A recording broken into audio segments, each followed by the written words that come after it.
열린 라디오 YTN에서는 시청자 여러분의 목소리를 듣습니다.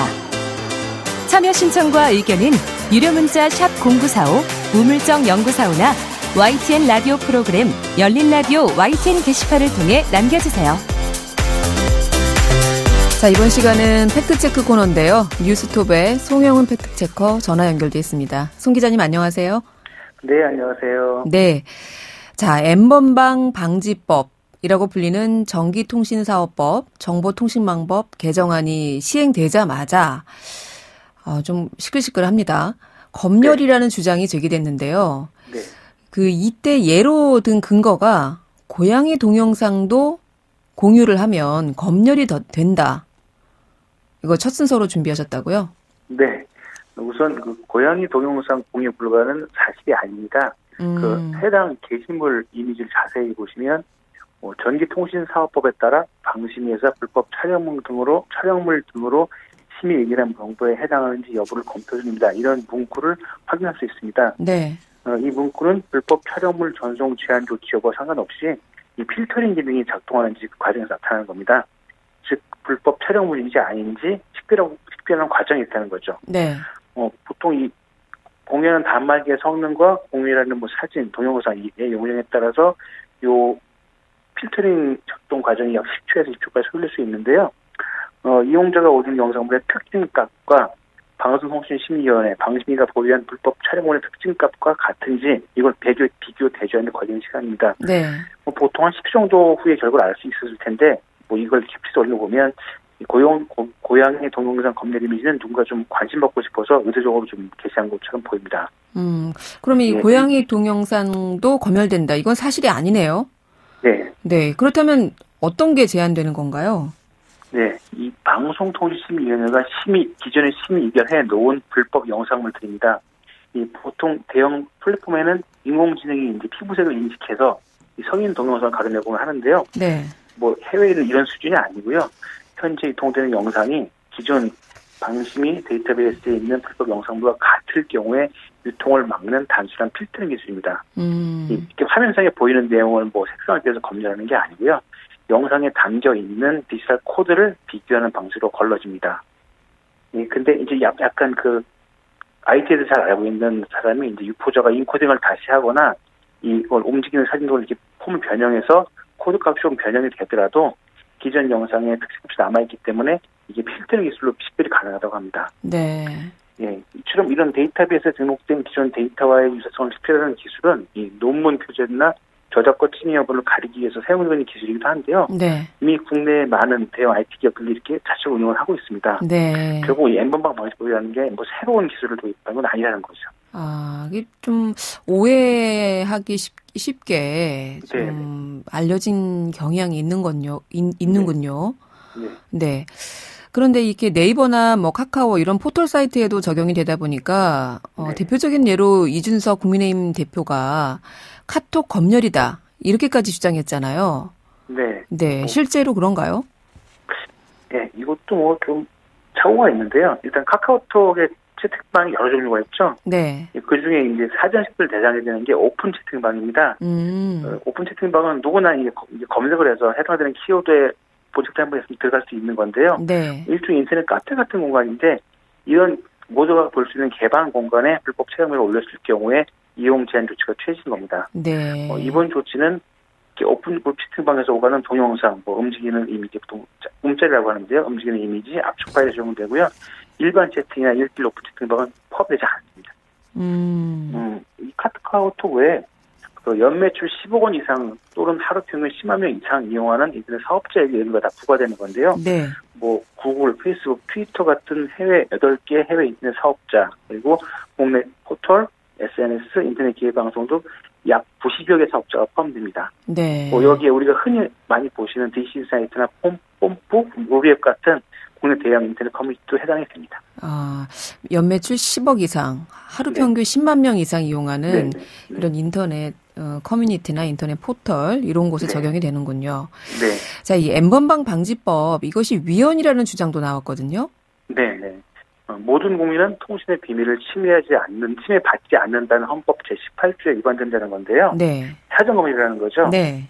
특히 사단법인 오픈넷 시 이 법안은 통신사업자가 이용자의 모든 통신 내용과 공유하는 정보를 사전에 모니터링하게 하여서 이용자의 통신의 비밀, 표현의 자유, 알 권리를 침해하는 등 헌법소원을 내는 상태인데요. 네.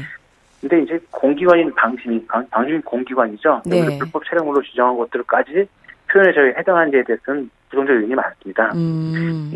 게다가 영상물의 유해 정도를 따지는 게 아니라 국가기관이 이미 불법 촬영물이나 범죄 피해물로 규정한 영상이 저는 유포되지 않도록 하는 조치라는 거죠. 네. 사실 불법으로 제작된 성인 동영상을 표현의 자유라고 다 풀어준다는 건 없습니다. 네. 예. 게다가 또 이걸 사전 검열로 본다면은 현재 하고 있는 통신사업자나 포털들 자체적으로 하고 있는 스크리닝 기능도 다 사전 검열을 볼 수 있게 됩니다. 그렇군요. 네. 자, 정작 N번방 문제가 터졌을 때 이 텔레그램에서 시작이 됐었잖아요. 그래서 네. 텔레그램 N번방이라고 우리가 보통 부르는데 네. 그런데 이번에 개정된 법이 정작 텔레그램에는 적용이 안 된다. 사실입니까? 그런 의료가 있는데요. 이것도 네. 카카오톡보다 비슷합니다. 사실 N번방 사건은 다 텔레그램 통해서 이루어졌고, 네. 말씀하시는 분들은 텔레그램 다 나가야 되는 거 아니냐 하시는데, 이 텔레그램에도 대부분 카카오톡처럼 개인들의 사적 대화 창에는 적용되지 않습니다. 예, 거기도 이제 오픈된 방인데 거긴 적용이 될 수 있고요. 근데 이게 좀 기술적으로 여러 문제가 있어서 이 부분은 좀 더 지켜봐야 할 것 같습니다. 일단 사적 대화방에서의 불법 영상물 공유 등은 경찰 잠입 수사나 신고 포상제, 국제 공조 수사 등으로 해결할 계기라고 밝히고 있습니다. 그리고 또 다른 지적도 있는데요.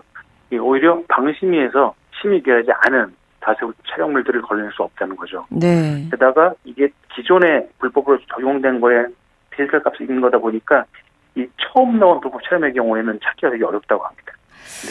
자, 이 N번방 방지법 아직은 보완해야 될 부분도 있고요. 기술적으로나 제도적으로나 네, 좀 더 지켜봐야 된다. 이런 말씀까지 듣도록 하고요. 네. 자, 두 번째 팩트 체크는 어떤 걸까요? 5년 전이죠. 2016년에 이른바 강남역 묻지마 살인 사건이 있었는데요. 네. 그 이후로 종종 온라인 커뮤니티 여성들에서 나오는 발언인데 강력범죄 피해자의 80% 여성이다. 이 발언에 대해서 확인해봤습니다. 네, 최근에 국민의힘 공동선대위원장으로 영입된 이수정 경기대 교수가 저희 방송에 출연해서 네. 이런 말씀을 하셨어요. 강력범죄 네. 피해자의 80%가 우연히도 여성이다. 그러다 보니까 그런 안전정책, 피해자 보호정책은 사실상 남성 위주가 되기는 어렵다라고 말해서 좀 화제가 됐는데 네. 이 혹시 관련 통계부터 찾아보셨나요? 네네. 일단 경찰청 범죄 통계가 있습니다.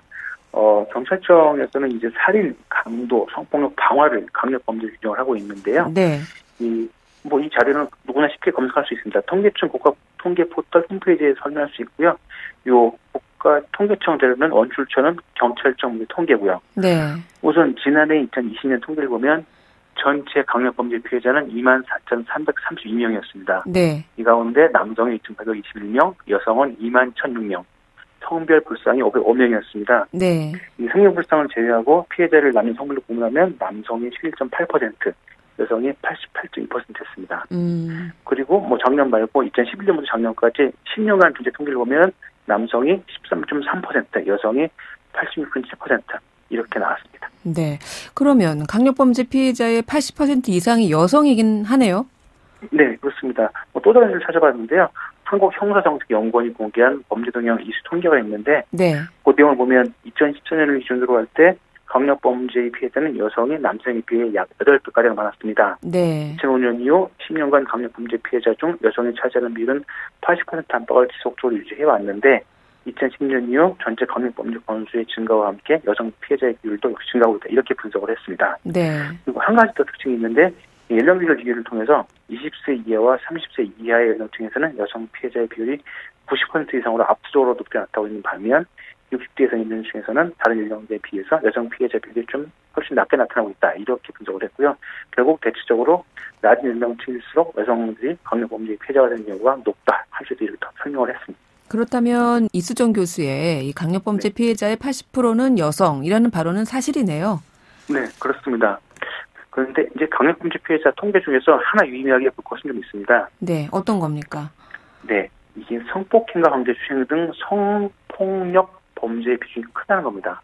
이 남녀를 포함한 전체 강력범죄 피해자의 82% 그리고 여성 피해자의 95%가 여성 성범죄 피해자였습니다. 네. 이 전체 범죄 통계에서 성범죄 범죄가 많은 포스범죄를 제외하면 나머지 대부분의 범죄 항목에서 일정한 성비를 보이는데 이 성범죄 부분에서는 유독 횟수와 성비에서 크게 두드러집니다. 네. 이 성범죄 피해자의 거의 대부분이 여성이라는 것을 감안하면 이 강력범죄 피해자 예상률이 높은 이유에 대한 설명이 가능합니다. 네. 그리고 앞서 한국 형사정책연구원 통계에서도 나온 20세 이하와 30세 이하의 연령층에서 여성 피해자 비율이 90% 이상 높게 나타난다. 이것도 같은 맥락으로 설명을 할 수 있습니다. 그렇군요. 정리하면 이수정 위원장의 강력범죄 피해자의 80%는 여성이다. 이 발언은 사실입니다. 네. 그리고 그 배경에는 성범죄가 큰 비중을 차지하고 있다. 네, 네. 이렇게 정리할 수 있겠네요. 알겠습니다. 오늘 말씀 여기까지 드릴게요. 감사합니다. 네, 감사합니다. 네, 지금까지 뉴스톱 송영훈 팩트체커였습니다.